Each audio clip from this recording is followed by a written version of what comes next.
இனிய தமிழ் அமுது நேயர்களே, அனைவருக்கும் இனிய மதிய வணக்கம். இன்றைக்கு நாம் சிந்திக்கப் போவது நமது அருகிலுள்ள அருள்மிகு ஆஞ்சநேயர் கோயில். நாங்கள் சொல்லுகிற இடத்திலே ஒரு விநாயகர் கோயில் இருந்தது. அந்த விநாயகர் கோயிலுக்கு அருகிலே இந்த ஹவுசிங் போர்டு இடத்திலே பிளேஸ் ஃபார் ஒர்ஷிப் என்று போட்டிருந்தார்கள். அதிலே இருக்கிற ஒரு பூசாரி அந்த இடத்துல ஒரு ஆஞ்சநேயர் கோயில் கட்டினால் அது நன்றாக இருக்கும் என்றும், அதுவே தனது கனவில் வந்தது என்றும் என்னிடத்திலே கூறினார். இது எப்படி செயல்படுத்துவது என்று தெரியவில்லை. ஒரு கோவில் கட்டுவது என்பது சாதாரண விஷயம் அல்ல. அது ஹவுசிங் யூனிட்டுக்கு சொந்தமான இடம். எனவே அங்கு அருகில் இருந்த ஒரு திமுக எம்எல்ஏ ஆறுமுகம் என்றவர், இப்பொழுது அவர் காலமாகிவிட்டார்கள், அவர்கள் இருந்தார். அவரை சென்று அணுகினோம். அவர் கூறினார், நான் உங்களை சென்னைக்கு செக்ரட்டேரியட்டில் அழைத்து கொண்டு போகிறேன் என்று சொன்னார். அவர் அது சம்பந்தப்பட்ட ஒரு ஐஏஎஸ் ஆஃபீஸர், ஒரு விமன் ஐஏஎஸ் ஆஃபீஸர் அவரிடம் அழைத்து கொண்டு சென்றார். அவர்கள் கூறினார், சென்னையிலே ஒரே ஒரு இடத்திலே மாண்புமிகு முன்னாள் முதலமைச்சர் அம்மா ஜெயலலிதா அவர்கள் பர்மிஷன் கொடுத்த ஒரே இடத்தில் மட்டும்தான் அந்த மாதிரியான கோவில் இருக்கிறது. தமிழகத்தில் இருக்கிற எல்லா இடத்திலும் இருக்கிற கோயில்களும் அனுமதி பெறாமல் கட்டப்பட்டது தான் என்று கூறினார். எனவே நாங்கள் அந்த திமுக எம்எல்ஏ அவருடைய உதவியை நாடினோம். அவரும் அங்கே அங்கே இருக்கிற போலீஸ் ஸ்டேஷனில் இருப்பவர்களே முக்கியப்பட்டவர்களுக்கு ஒரு 2 நாள் லீவ் போட சொன்னார். அதே மாதிரி எங்களுக்கு ஆதரவாக இருந்த ஒரு இந்து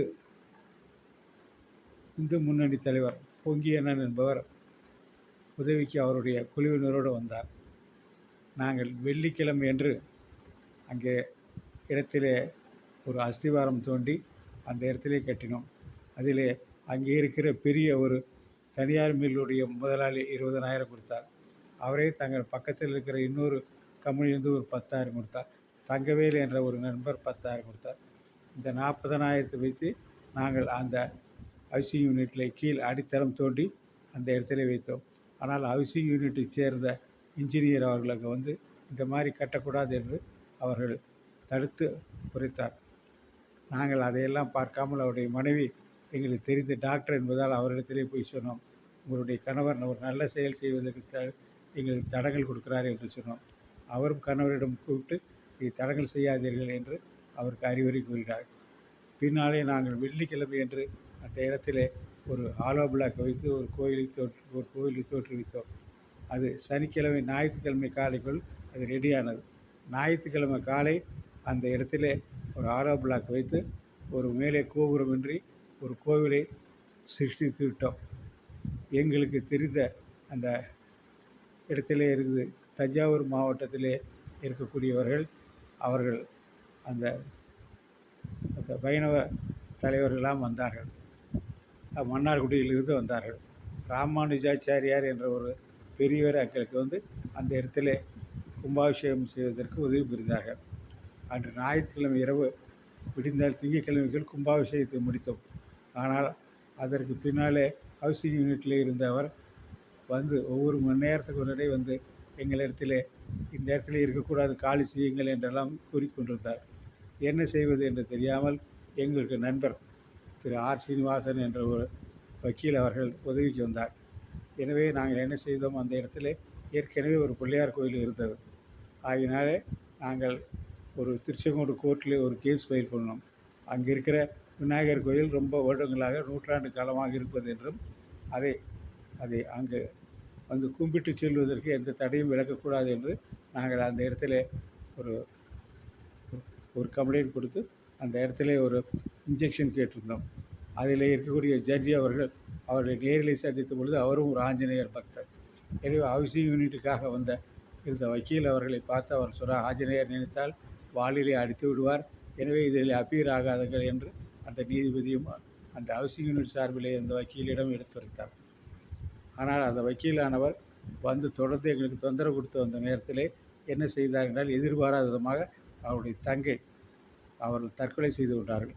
அதிலே போனவர்களெல்லாம் பக்தர்களெல்லாம் தெரிந்தவர்களானால் இது மாதிரி நீ ஆஞ்சநேயர் செய்வதனால தான் உனக்கு இந்த மாதிரி ஏற்படுகிறதுன்னு சொன்னோம். அவர் அந்த கோர்ட்டுக்கே அதிலிருந்து வருவதில்லை.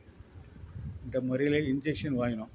இன்ஜெக்ஷன் வாங்கி அந்த கோவிலுக்கு வருகின்ற பக்தர்கள் எல்லாம் நன்றாக செய்தோம். அந்த முறையில் செய்கின்ற பொழுது என்னவென்றால், அந்த இடத்திலே அது பக்கத்திலே இருக்கிற பிரமுகர்கள் எல்லாமே அவர்கள் நல்ல முறையில் வேணுங்கிற உதவி செய்தார்கள்.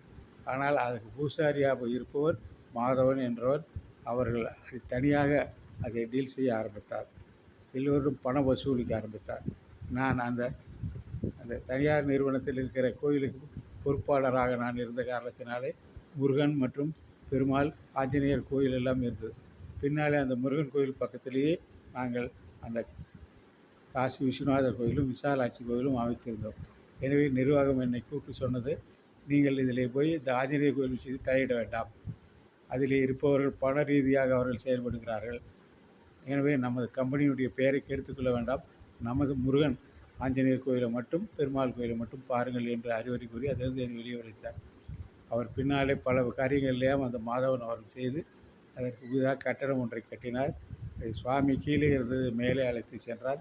அஞ்சலி ஆஞ்சநேயர் என்று பெயர் வைத்துக்கொண்டு திருப்பதி போல பணம் வசூலிக்க ஆரம்பித்தார். பலரும் அந்த பண நோக்கம் கொண்டிருக்கிற அந்த பூசாரியுடைய பிரிவினாலே அவர்கள் மிக மன வருத்தம் அடைந்து நிறைய அதில் இருந்தவர்கள் எல்லாம் விலக ஆரம்பித்தார்கள். விலக ஆரம்பித்த பின்னாலே அருகில் இருக்கிறவரிடம் அவர் பகைத்து கொண்டார். பகைத்து கொண்டிருந்த காரணத்தினாலே அவர்களுக்கும் சுற்றுப்புறத்தினர்களுக்கும் பலவிதமான சண்டை சச்சரவுகள் ஏற்பட்டது. இந்த நேரத்திலே ஹைகோர்ட்டு தலையிட்டது. அந்த அவசியம் உண்டான தொகை 1 கோடி ரூபாய் கட்டிவிட்டு மற்ற வேலையை செய்யுங்கள் என்று அந்த பூசாரியிடம் அறிவுறுத்தி அவர்களை வெளியேற்றியது.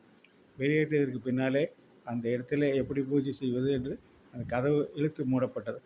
பின்னாலே இருக்கிற பக்தர்கள் எல்லாம் சேர்ந்து அதுக்கு 1 கோடி ரூபாய் பணத்தை கட்டினார்கள்.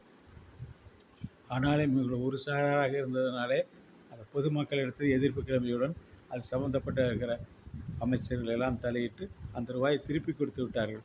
பின்னாலே அதுக்கு பின்னாலே அவர்களெல்லாம் சேர்ந்து என்ன செய்தார்கள், பொதுமக்களிடம் சேர்ந்து இந்து அறநிலையத்துறையிலே அவர்கள் எடுத்து அந்த கோயிலை எடுத்துக்க சொல்லி வற்புறுத்தியுடன் அந்த கோயிலை இப்பொழுது எடுத்துக்கொண்டு அந்த கோவில் அந்த இந்து அறநிலையத்துறையிலிருந்து இப்போது பராமரிக்கப்பட்டு வருகிறது.